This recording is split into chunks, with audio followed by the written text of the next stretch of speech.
Hi, welcome back to my channel. My name is Cynthia, and today I just kind of want to recommend some non-romance winter books. And this isn't to say that there might not be a romance subplot in some of these books, but romance isn't the main focus. These books aren't your typical rom-com, holiday, winter type books. And while I do love those and I think they have a place, they're just not really my vibe this year. I have been going through a lot of stuff like most people, and I think because of that, it's kind of put me in a little bit of a darker mood. So we have some fantasy, we have some mystery thriller, we have some folk tales, we have some dark academia, we have some mythology, and I'm honestly just really excited to dive in. Some of these books I have read, some of these books I haven't, so the books that I have read, we'll do just a little summary, and then the books I haven't read, I'm just gonna go over why I want to read them. And because these books are more set during winter rather than Christmas or holiday themed, I'm hoping to read them primarily in December, but December through January. So even though some of these books will wrap up my yearly reading goal, not all of them will, and that's okay. And for the books I have read, I'm not going to give them ratings. I'm just gonna recommend them. If I think you should read them, they get a thumbs up. If I don't think you should read them, they get a thumbs down. Because my ratings have been all over the place. If you watched my October reading recap, which I will link below, I was all over the place with my ratings. I was giving books 4 stars and then saying that I didn't like them. So anyway, let's dive right in. The first book on the list is Rock, Paper, Scissors by Alice Feeney. Rock, Paper, Scissors follows the marriage of Mr. and Mrs. Wright, spelled Wright with a W in the front, have always been wrong for a long time. Mr. and Mrs. Wright, also known as Adam and Amelia, win a weekend trip to Scotland. They decide it might just be what they need to mend their marriage. However, Adam suffers from face blindness, and he is unable to recognize his family, his friends, and even his own wife. Each anniversary, Adam and Amelia exchange the traditional gifts for the year, so paper, cotton, pottery, tin, metal, etc. Alongside a letter Amelia writes each year but doesn't let Adam read until now. However, they didn't win this trip. Someone is lying, and this trip may not spell happily ever after, because after 10 years of secrets, some are bound to slip out. Now, my thoughts on this book. This was such a fun read. I read this about a year ago, and a lot of the story stuck with me. Adam and Amelia have such an interesting dynamic in their marriage, and this book is told in 3 point of views. And it works. And I think what I love so much about this book is that each character has a little strain, and you don't see how they're connected until the end, but you get hints. I really loved Amelia's letters to Adam for each year of their marriage, because you can really start to see the cracks and where they started to form, especially for Amelia. Adam's not perfect, and Amelia's not perfect either, but I really think just their dynamic and the secrets that are between them, as well as the secrets that kind of come up throughout their 10 years of marriage, is just incredibly fascinating. There's also a lot of tension, and like I said, those letters that Amelia writes are very revealing, where, let me see, and Amelia does this thing that I really like, where when she writes her letter, she also picks a word of the year. So this is just an example. So for this letter, for this year, Amelia chose redundancy. The act of loving one who loves you, a love returned in full. And like I said, these letters are just so revealing if you can read in between the lines and kind of look at the bigger picture instead of just what we're getting. And it was honestly just a fun read. The snowy setting, the old renovated church where Adam and Amelia are staying for their Scottish weekend. It's just the perfect backdrop. And it's so funny because when I think about the setting, I think of it as cold, harsh, unrelenting, and that's really what this story is. And it's just, it all just works. It all just works so well, and I really, really enjoyed it. Also, I didn't see the twist coming, but the best part, there's a dog, and it does not die. It does not get hurt. The dog is good. And for that, for that alone, I like this book. Literally, this book could have been garbage. As long as the dog didn't die at the end, I would have been solid. So do I recommend this book? Abso-freaking-lutely. The next book on the list is The Family Game by Katherine Steadman. This one is not only set in Vermont winter, it's also set at Christmas time. The Family Game centers on our main character, Harriet/Harry, who is a novelist on the rise, engaged to Edward, but he's not just any Edward. He's Edward Holback. He is from one of the most prominent and old money families in America, and despite Edward leaving his family and the privilege behind to forge his own past, he cannot stay away forever. Despite severing ties with his family, Edward is the one who will inherit the family's fortune. Harry finds herself drawn to the glamour and sophistication of the Holbecks as they welcome her with readily open arms. But everything changes when she meets Robert, Edward's charming father, who gives her a cassette tape revealing a shocking confession and setting a deadly game in motion. There's a movie called Ready or Not. If you haven't watched it, you should watch it because it's a good movie. But the family game kind of reminds me of Ready or Not. Just in the sense of like the son and his family is getting married and the woman he's marrying is now playing these sick and twisted games that the family just finds fascinating because rich people. And it was interesting. Harry and Edward's relationship moves really, really fast. I am someone, not just in my personal life, but also in books and movies and TV shows, I do not like when relationships move really, really fast because it freaks me out. But that is a personal preference. Like, that is just a personal preference. That is not to say anything. Also, my grow lights for my plants just turned off. So, that's what that was. But anyway, and like I said, this story is set during Christmas time in Vermont, so it does have the Christmassy, wintry vibes, but it is not warm and fuzzy. The Holbecks are not cuddling up in front of the fire and telling Christmas stories. Trust me on that one. I'm not gonna say that this is a spoiler because it comes out very early on in the book, so even if you DNF this book, I don't think it's gonna ruin it for you, but early on in the book, Harry finds out that she's pregnant, and I wasn't sure if I was gonna like this because I'm also not a fan of the pregnancy trope. Books that I have read with the pregnancy trope, I did not like. So I'm not sure if it's the trope that I don't like or the authors who have written that trope that I don't like, but regardless, I was nervous when it was introduced very early on. However, it really didn't take away from the story really at all, to be honest. And this book I also listened to as an audiobook. I didn't read a physical or ebook version, and the cassette tapes that Robert gives Harry, it just like made the experience of listening to this book so much better because you're listening to these cassette tapes and like there's that like crinkly like old cassette tape sound and Robert weaving his own story through the cassettes, and it's so fun. Like, it genuinely was such a fun book to listen to. I still think you can match that energy with reading the physical book or an ebook, but I can't say for certain because I have not technically read the book. I listened to the book. So if you can get your hands on the audiobook, I definitely would recommend it. I use an app called Libby to borrow audiobooks because I ain't paying for Audible in this economy. And so if you don't have a library card, first of all, go get a library card.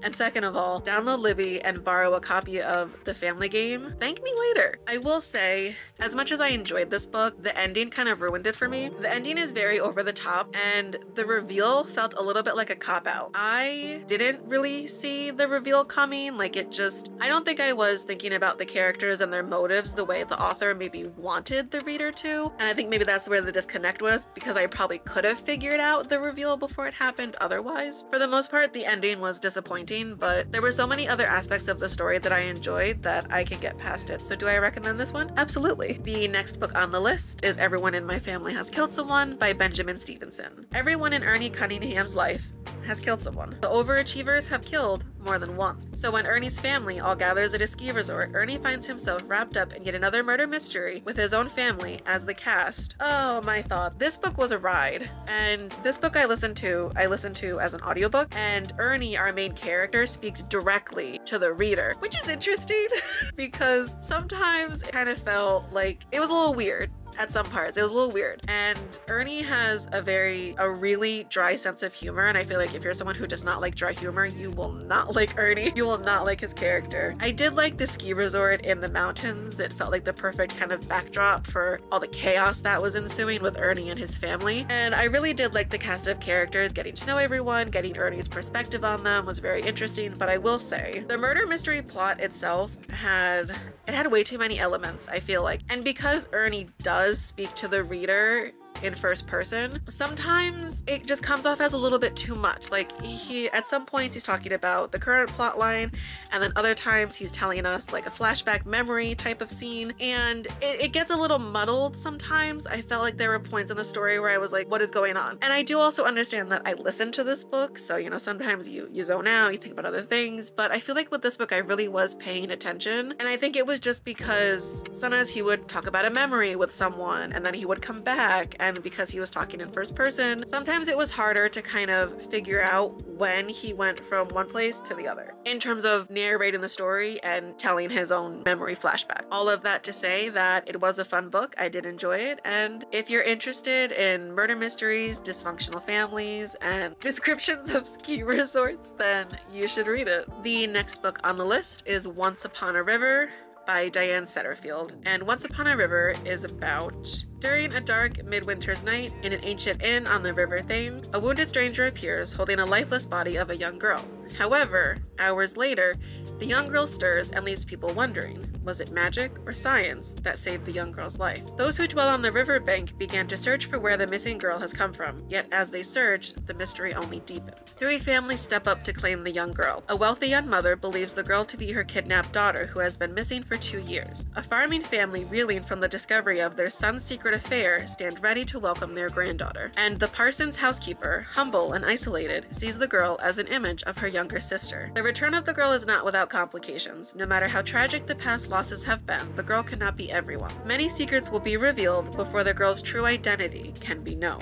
So right out of the gate, before I talk about the characters, or the plot, or anything else in this book, I just have to say, this book wove folklore into a magical story that was so atmospheric.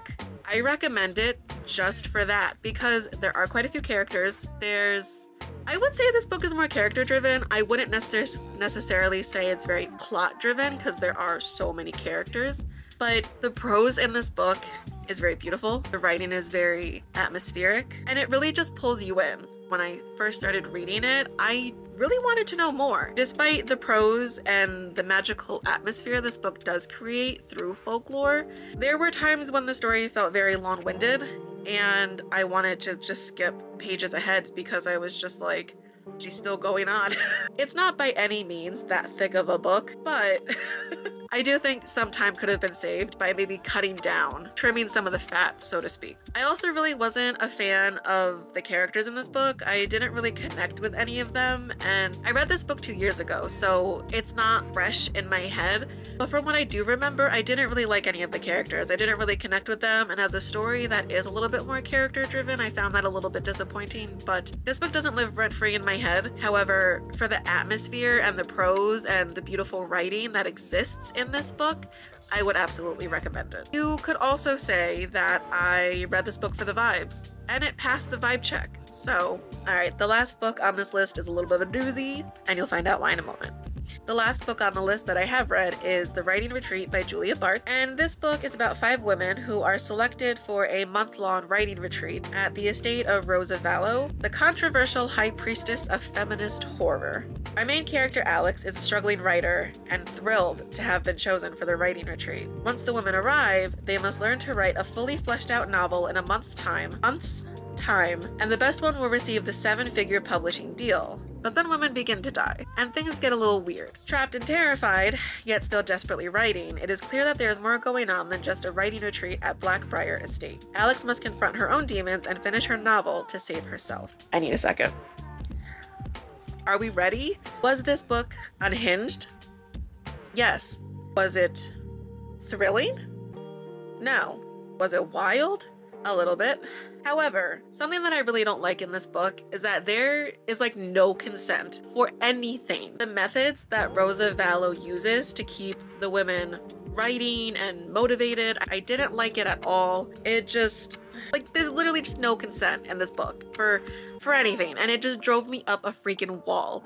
I remember when I read it, I had actually returned my library loan on it because I got so sick of it. But then I just really wanted to know how it ended, so I borrowed it again against my better judgment.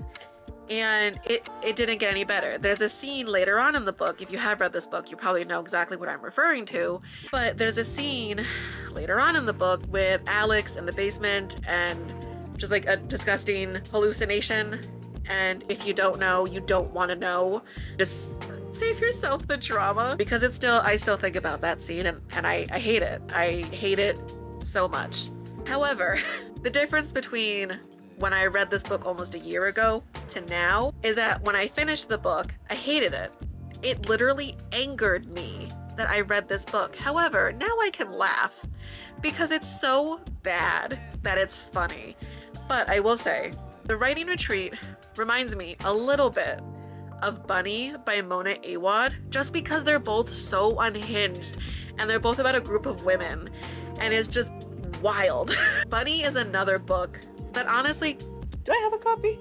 I do have a copy, but it's not over here. Bunny is another book that honestly could have made it onto this list, but the setting isn't completely like winter, but just the fact that it's so unhinged. The writing retreat and Bunny are both just so unhinged that if you're looking for a book that you're gonna be sitting there going, what the actual is going on, then I would recommend it. Other than that, no, I don't recommend this book. I kind of wish I hadn't read it. I like that I have the comparison of it, but yeah, it wasn't up my alley. If unhinged groups of women are up your alley, do what you gotta do. Now onto the books that I do want to read. I would like to read all of these books in December. I picked out 6, which I'm averaging about 5 books a month, so we'll see.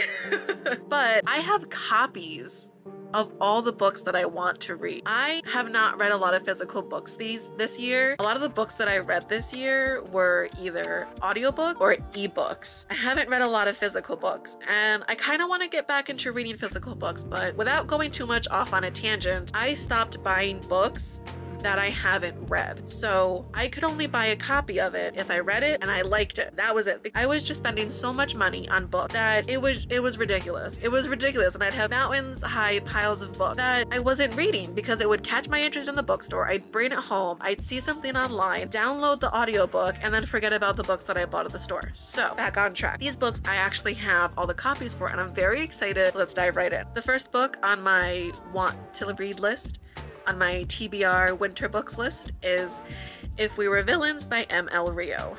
And this book has been at the top of my must-read dark academia books for quite a long time. I want to say a year, maybe a little over a year, and I haven't read it, so we should read it. I should read it. I also love a story told through flashbacks, and I am just really hoping that this book lives up to the expectation that my brain has placed on it. So yeah, If We Were Villains. The next book is The Hunting Party by Lucy Foley. I am a big fan of Lucy Foley ever since I read the guest list, and I'm just excited to read another Lucy Foley book. I also like that it's a murder mystery set amongst a group of friends, and we are in the Scottish wilderness in winter, and yeah, I'm excited to play detective and try to figure out who is the murderer. I probably won't because I never guess correctly, but I'm excited. I've had my eye on this book since I think the spring, but it just did not feel right to read this book in the summer. So now we are about to enter winter and we're finally going to read this book. The next book on the list is Spinning Silver by Noami Novik.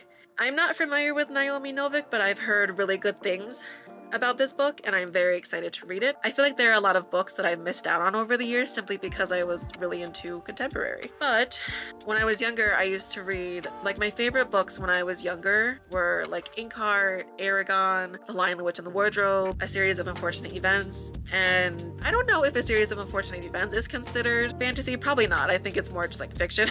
But even like Harry Potter, you know, like a lot of the books that I read when I was in like middle school and to high school were fantasy like genre books. And so I'm very excited to get back into it. But it's actually funny because if you Google, like, I was looking for winter fantasy books specifically because I did want to have at least one fantasy book on my list. The book pops up on almost every list, so I figured it must be good and I should probably read it. So we're gonna read it.